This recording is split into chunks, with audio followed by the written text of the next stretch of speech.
മുഖ്യമന്ത്രി പിണറായി വിജയന്റെ മകൾ വീണ വിജയൻ ഉൾപ്പെട്ട മാസപ്പടി കേസിൽ SFIO അന്വേഷണം പുരോഗമിക്കുന്നതിനിടയിലാണ് ED കൂടി നടപടികളിലേക്ക് കടക്കുന്നത്. EDയുടെ Kochi unit ECIR enforcement information report register ചെയ്തു. പ്രാഥമിക പരിശോധനയ്ക്ക് ശേഷമാണ് നടപടി. പോലീസ് FIR രജിസ്റ്റർ ചെയ്യുന്നതിന് തത്തുല്യമായ നടപടിയാണ് ECIR. ആദായ നികുതി നടത്തിയ പരിശോധനയുടെയും അതുപോലെ കണ്ടെത്തലുകളുടെയും വിവരങ്ങളും ED ശേഖരിച്ചിരുന്നു. കേസിൽ EDയുടെയോ CBIയുടെയോ അന്വേഷണം വേണമെന്ന പരാതിക്കാരനായ ഷോൺ ജോർജ് ആവശ്യപ്പെട്ടിരുന്നു. ഇത് ആവശ്യപ്പെട്ടുകൊണ്ട് ഹൈക്കോടതിയിൽ ഷോൺ ജോർജ് അധിക ഹർജി നൽകിയിരുന്നു. ഇതിനിടയിലാണ് ED നടപടികളിലേക്ക് കടന്നിരിക്കുന്നത്.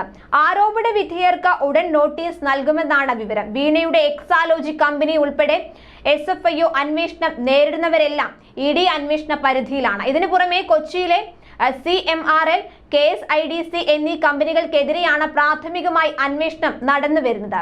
കൃത്യമായ അന്വേഷണത്തിന്റെ പൂർത്തീകരണത്തിന് EDയുടെ അന്വേഷണവും ആവശ്യമാണെന്ന് ഷോൺ ജോർജ് പ്രതികരിച്ചു. കൊള്ള നടന്നതാണെന്നും കൃത്യമായ രേഖകൾ അതിന് ഉണ്ടെന്നും ഷോൺ ജോർജ് പ്രതികരിച്ചിരുന്നു.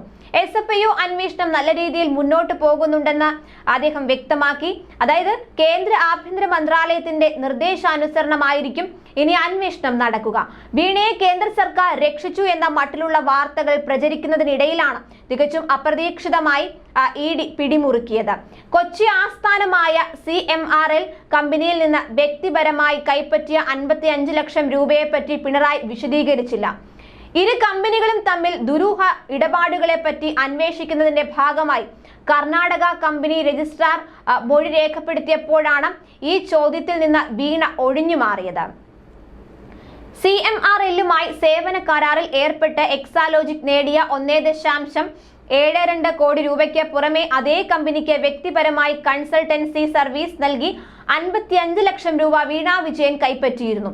പൊതുമണ്ഡലത്തിൽ ലഭ്യമായ റിപ്പോർട്ടുകൾ അനുസരിച്ച് വ്യക്തിപരമായി താങ്കൾ 55 ലക്ഷം രൂപ CMRLൽ നിന്ന് കൈപ്പറ്റിയിരുന്നു. ഇത് വിശദീകരിക്കാമോ എന്നായിരുന്നു ROC ഉദ്യോഗസ്ഥരുടെ ചോദ്യം. പൊതുമണ്ഡലത്തിൽ ലഭ്യമായ റിപ്പോർട്ടുകൾ എന്നാണ് ചോദ്യത്തിൽ.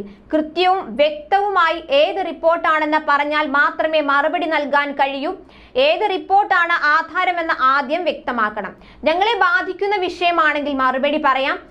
ഈ ചോദ്യത്തിന് ഞാൻ ഇപ്പോൾ മറുപടി പറയുന്നില്ല. പക്ഷേ വിശദാംശങ്ങൾ നൽകിയാൽ അപ്പോൾ വിശദമായി മറുപടി നൽകാനുള്ള അവകാശം ഞാൻ റിസർവ് ചെയ്യുന്നു എന്നാണ് വീണ വിജയൻ മറുപടി നൽകിയത്.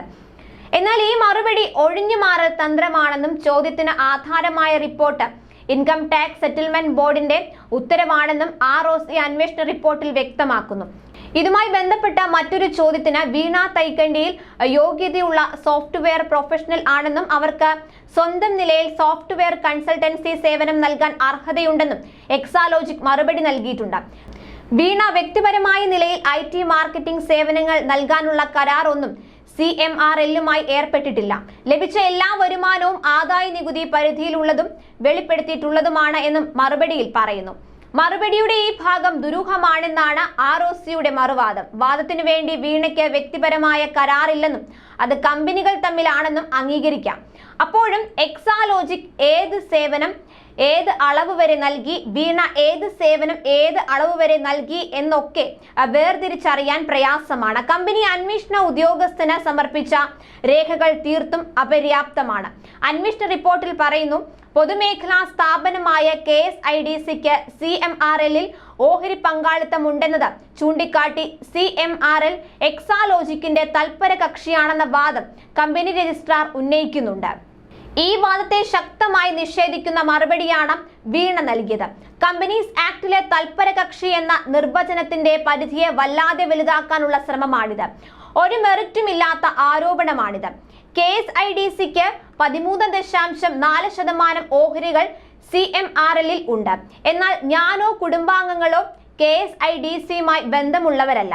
ഈ കമ്പനിയുടെ ഡയറക്ടർ ബോർഡിൽ അനൌദ്യോഗിക അംഗമായി പോലും ഞാനോ ബന്ധുക്കളോ ഇല്ല. KSIDC 40 കമ്പനികളിൽ നിന്ന് ഓഹരി വാങ്ങിയിട്ടുണ്ട്. അവരുടെ ബിസിനസിന്റെ ഭാഗമാണത്. CMRLൽ കമ്പനി ഓഹരി വാങ്ങുന്നത് 1991-ലാണ്. അന്ന് ഞാനോ കുടുംബാംഗങ്ങളോ സർക്കാരിന്റെ ഭാഗമല്ല. KSIDCയുടെ ചുമതലയുള്ള മുതിർന്ന ഉദ്യോഗസ്ഥർ മുഖ്യമന്ത്രിക്കല്ല റിപ്പോർട്ട് ചെയ്യുന്നത് എന്നും വീണ മറുപടിയിൽ വിശദീകരിക്കുന്നു.